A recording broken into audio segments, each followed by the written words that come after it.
因为去年的一场台南小吃之旅，我们特地走访了当地人称作沙卡里巴的康乐市场。当时市场里一间咖啡店的老板告诉我们，沙卡里巴其实就很像今天我们要介绍的这一带晴光市场。听完之后，我们才恍然大悟。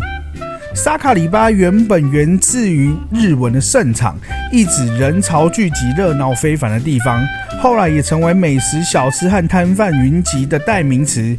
经过晴光市场与双城街的美食巡礼之后，发现我们称这里为台北沙卡里巴完全担当得起，绝对名副其实。我们今天要带大家去哪边？来看看台北的沙卡里巴。为什么叫沙卡里巴？有一次啊，我们在台南拍摄的时候，然后在那边呢碰到一个咖啡店老板，那我们就问他说：“老板，请问什么叫沙卡里巴？沙卡里巴的定义是什么？我们不太懂。”那老板就说：“你们哪里来的？台北来的。”那我跟你讲，沙卡里巴呢，其实就像你们台北的晴光市场那边。沙卡里巴这个词汇呢，其实是日文，它在日文里面的意思是说人潮聚集的地方、热闹的地方。所以我们去到日本啊，如果去到什么商场或商店街的话，其实还蛮容易会看到这个字。的确，我来到这里面的确有那种日本味，因为这边以前专门是在卖舶来品。对，不过我们今天是来大吃特吃啊，等一下稍微带大家看一下这边有什么，然后我们主要是吃东西。我们到处看了一下，发现这个市场呢，除了生鲜啊、熟食小吃之外，我觉得最大宗的就是服饰店。然后呢，它服饰的风格呢，都有点像是我们在日本看到那种就是熟龄妇女会穿的风格，简简单单的，可是很优雅，很好看。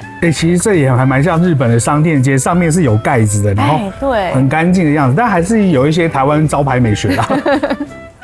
这有很多舶来品服饰店呢，其实老板都不太给拍，所以我们也没办法呈现太多给大家看。然后这边呢，仅次于服饰店呢，我看大概就是珠宝店的。我觉得还蛮合理的，因为太太们买菜呢，然后不要被丈夫发现你的那个轨迹行踪怪异啊，买菜的时候顺便买一些首饰回去啊，是最合理的事情，而且你有动力存私房钱。不过还是先去吃饭吧，走。走。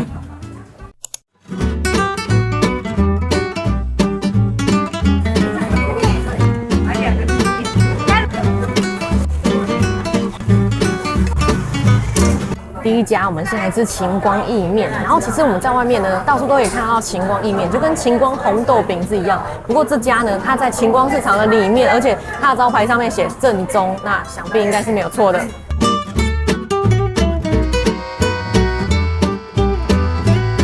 既然都已经叫做晴光意面了，就点一个干意面来吃吃看吧。感觉你刚才在拌的时候其实很香它那个肉燥的味道，还有一种猪油的香味一起跑出来。没错，就是这个样子。它的酱感其实不算特别重，主要是用油来提它的香。所以呢，我们在拌起来的时候呢，其实也是还蛮好拌的，并不会说放了一段时间之后它就会结成球。我觉得它这个面其实有上那个酱汁的颜色，所以它其实是蛮吸附它里面酱汁的味道的感觉。我都还没有吃到，我等一下吃吃看，因为用看的是这种感觉。它酱汁跟猪油的比例其实调得很好，然后整个猪油那种黏黏的感觉啊，搭配胶质感把它拔在面上，在面条上面啊，真的超好吃的。然后我觉得跟台南意面也是蛮像，很像，香气足够。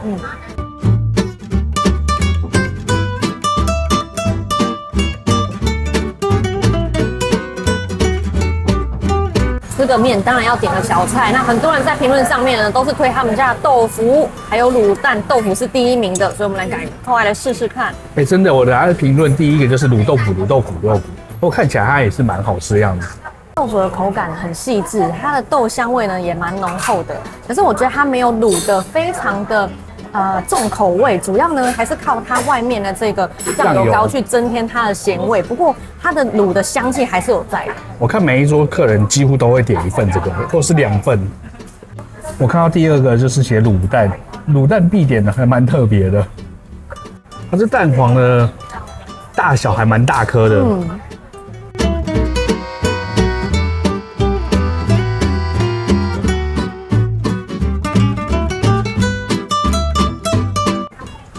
你最爱吃粉干的，就来吃吃看小菜的水准。麻油猪肝，它真的有淡淡的那种麻油的香气，然后它是冷盘，里面是嫩的。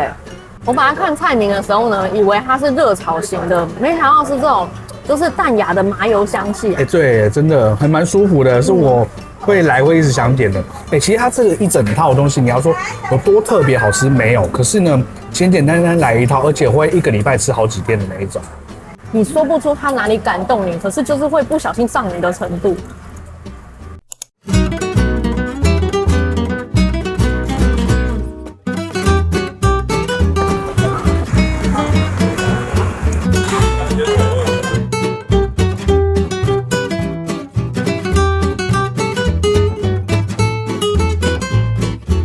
是阿富海鲜粥，你看这碗粥哇，料超级的多。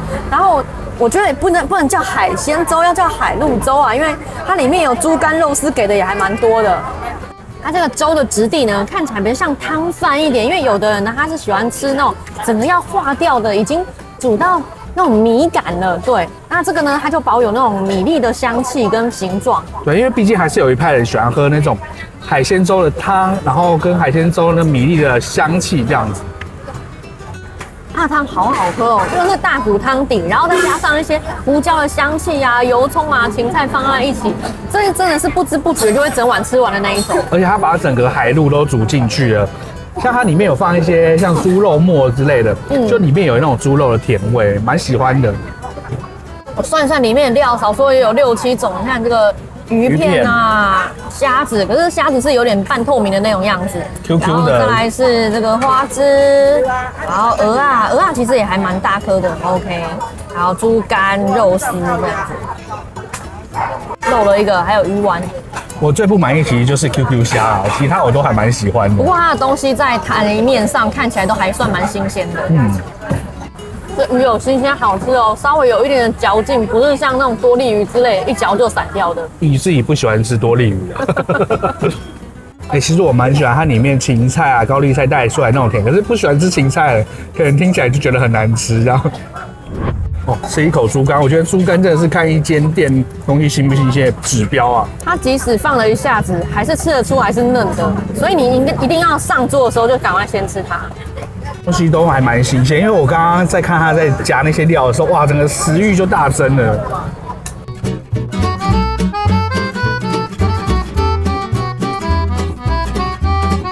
我们另外点了一盘炸三鲜呐，它里面有虾仁，还有蚵仔酥，这个是花枝。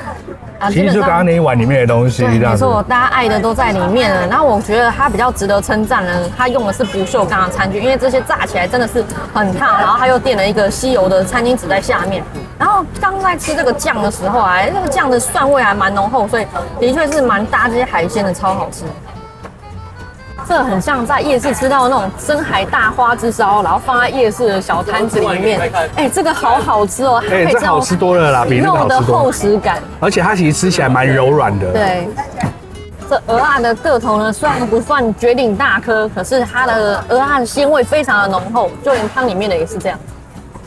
它其实整间店的东西我都很喜欢，就是我个人呐，我比较不喜欢 QQ 虾。我跟你讲 ，QQ 虾呢也是有它喜欢它的人的市场。这个小黄瓜也是画龙点睛。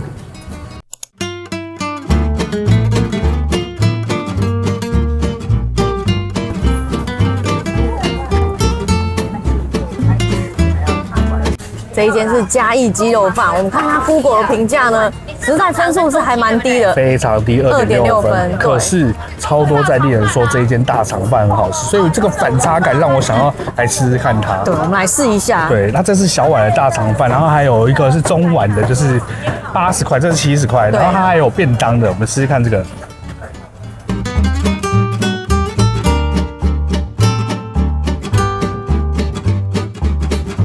感觉很赞呐！你刚刚露出一个好吃的表情哦。你觉得会有2.6分这么低吗？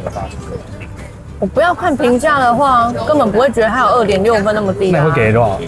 这一碗。光这一碗的话，我觉得可以有4分，至少了。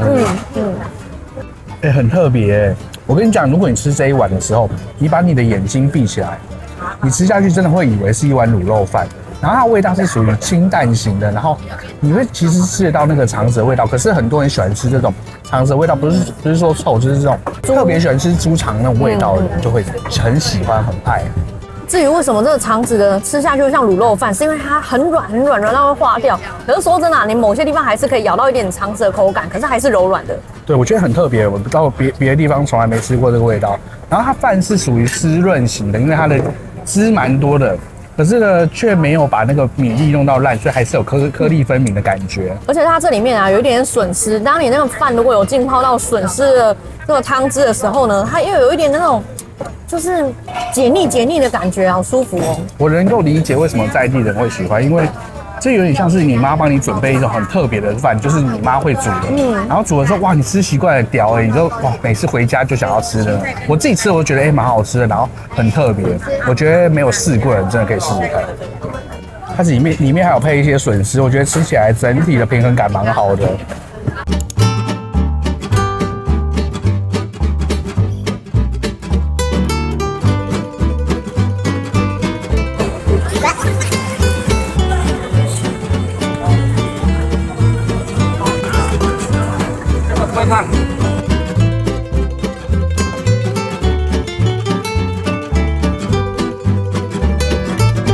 这一家是真记当归猪脚面线，那因为我们已经吃了很多淀粉了，所以我们就只点了猪脚汤而已。那这家呢，它虽然不是说那种名气很大的店啊，可是推荐它的人都是在地人，表示说，在地人常常吃的哦。而且我们刚刚在排队的时候啊，远远就闻到它那个当归的香味。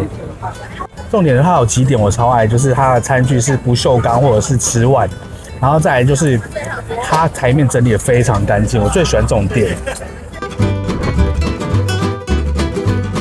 其实猪脚汤我们也已经试吃这么多间了，第一次看到里面有放9层塔了。那我刚刚喝了一口呢，发现说，那个汤里面真的带了满满的9层塔味。其实我在查资料，然后我一看到它汤里面有9层塔，我二话不说我就决定要来吃这一间了。就是它的本体呢，第一是9层塔，第二才是当归的那种香味。它这一碗是110，可是我觉得它里面的猪脚的分量很多，就是多的。你要捞汤是没办法捞的，就是怎么捞都是料，然后那个汤匙会卡住的那一种。我先吃一个原味，它其实有附一个酱油辣椒给你，还不错，它的胶质感还蛮强的，然后没有什么腥味。讲认真那个猪脚的话，你还是喜欢上次那个泸州的那个，因为它那个比较软比较滑。可是这个的话，我觉得它好处就是它比较 Q 一点，但是我觉得不到硬。那我觉得喜欢吃 Q 的人会喜欢，我是觉得好吃啊。我们来沾一下酱油辣椒。沾太多，这个辣椒后劲蛮强的。它这个其实是属于酱油比较没有那么咸，不过你看它小小一盘辣椒放那么多，辣椒的存在感非常的强烈。其实我觉得它这个肉的胶质还蛮多，因为我放到嘴巴里面，竟然是下颚的地方，就是舌头下面那边粘起来这样子。这样说了，如果上次在泸州吃到的那个猪脚呢，我给它5分的话呢，这个大概是4分，但是我喜欢这个汤头。我刚刚听到有人说，可以选择肥的或是瘦的。哦，这样子啊。我们吃一块这个瘦的，我觉得它这个瘦的看起来很好吃。你们应该有看到刚刚那块纹理吧？它咬下去就是肉里面有一点带筋，真的还蛮好吃的。感觉很像那种牛腱、猪腱那种感觉。我跟你讲，它的瘦肉很出色，非常的软嫩。所以你下次来你会想说，我要点瘦的这样子。其实也没有，因为我觉得吃猪脚，它的精髓还是在它的皮呀。我觉得好吃我觉得大家是可以来试一下，而且不太需要排队。它汤头还不错，但是不是那么浓。但是我们刚在评论上看到一个蛮有趣的，那个人说超好吃，但是呢不能让它太出名。然后我现在跟你讲说，留这个言的那位啊，就是如果他出名了，你也要负一点责任，好不好？可以。你说你这个辣你受不了，可是我觉得超好吃你这间真的很实在，东西好多这辣是会辣到我打嗝那种。我很推这一间。不用进来。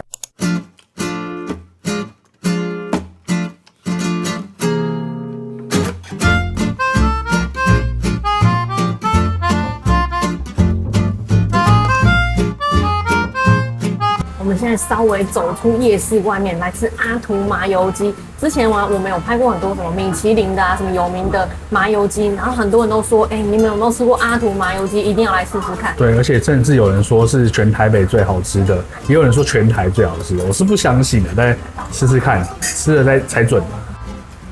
吃了一口，然后喝一个汤好了。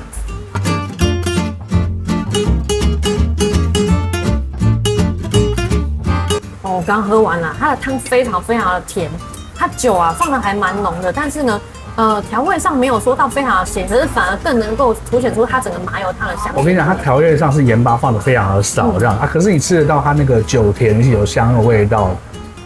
那就腰花来说的话呢，肯定是非常出色，该软嫩就有软嫩，该新鲜就有新鲜。好，可是其实老实说，我觉得我们更喜欢阿南，然后还有一些吃过特别厉害的这样子。这个就是大家个人喜好的问题，然后再来是说，他们都已经是非常非常厉害的这个名店啦，然后去做竞争。那所以我觉得呢，全台北或全台湾最好吃之一，绝对是没有问题的。跟大家讲一下，参考一下哈，就是你家附近不一定有这么好吃的，但是如果你家附近有阿图的话，那就差不多好吃了。对啊，就是大概这种程度，就是比你家附近可能再好吃一点，但是如果你全台都吃过的话，觉得还不错，但是我觉得最好吃，我前面还有1-2名。你家附近最好吃的是阿图啊，你在吃这间不就是阿图？我说如果你家有分店在附近的话，就差不多这样子。它这个腰花啊也是非常新鲜，整碗汤说真的我挑不出任何一个缺点来。不过呢，就是因为我们期待度实在太高了，所以会觉得说，整个吃起来稍显没有那么惊喜感。对。然后会不会我们吃完又被骂？那观众说，你去阿图怎么吃腰子？要吃什么别的啊？怎么样的？如果有我就来补考，好不好？这一天你给几分？大概85分吧。阿南呢？阿南90分。差一点点，差在哪？差这5分，差今天不够冷。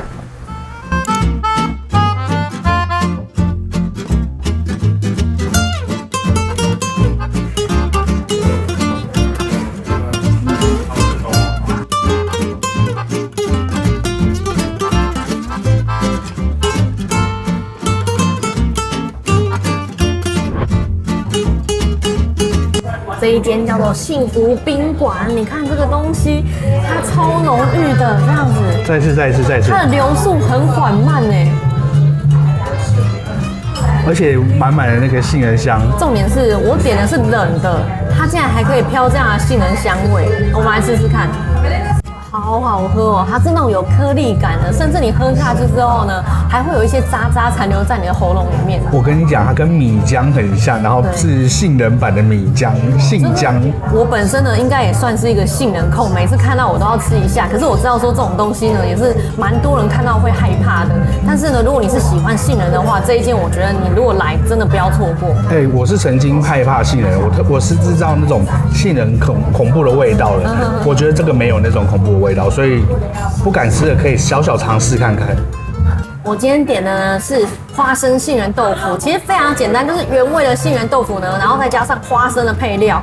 那其实呢，因为这一家它也有卖一般的豆花，所以你会看到有很多其他的那种冰品的配料在周边。不过我觉得最主要的就是要来吃这一块它的原味杏仁豆腐。刚刚你在讲的时候，它掉下来有点像是麻糬这样子，有点那个就是怎么样黏黏的感觉。对，那种感觉，你用给大家看。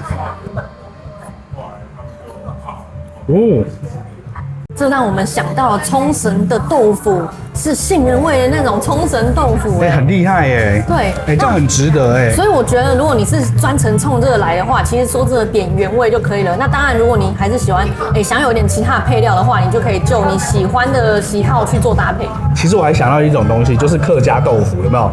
他们不是芋头还是什么的，都有异曲同工之妙。对，就是这样软软的，然后有点像麻糬这样子的。给大家看它会不会断面。我们刚刚已经用到一个画面是它断掉的样子，很酷哎。对，就是呢，你放在嘴巴里面，它就是会这样要断不断的效果。结果它就是断这一边。介于流体与液体之间，固体之间。对。甩，快了哦！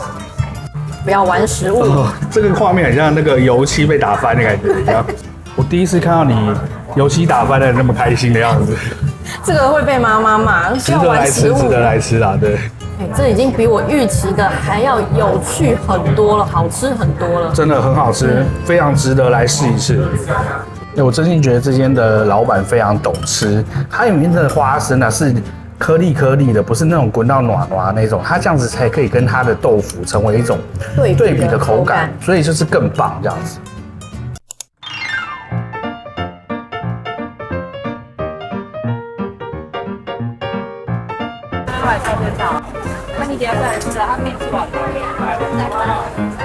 来找地方坐哦。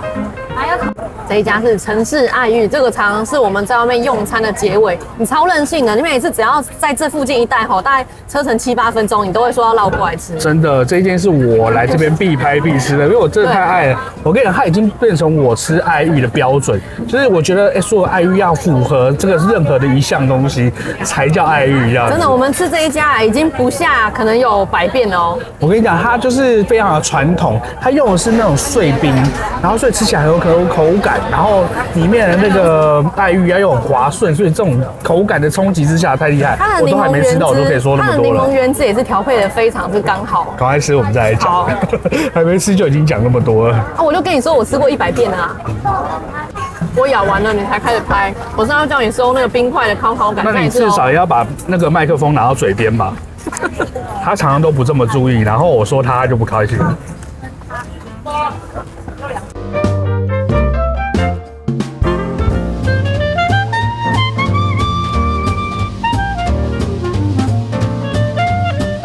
冰块呢也是一个筛选机制的东西，因为有的人就是喜欢吃碎冰，有的人不喜欢，所以大家就自己斟酌。那我们来讲到里面的料，哎，你看这个它配珍珠哦，就是会很好吃。其实你点一个柠檬爱玉啊，你可以选择3种料。那其实我在选料的时候呢，你也可以都不要选，就是爱玉会给你多一点。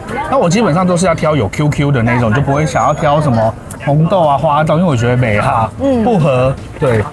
觉得吃这个的诀窍是这边，那柠檬一定要加一下。对，但我觉得天气很热的时候呢，木耳非常的搭，就是又可以感受蛮清凉的这样子。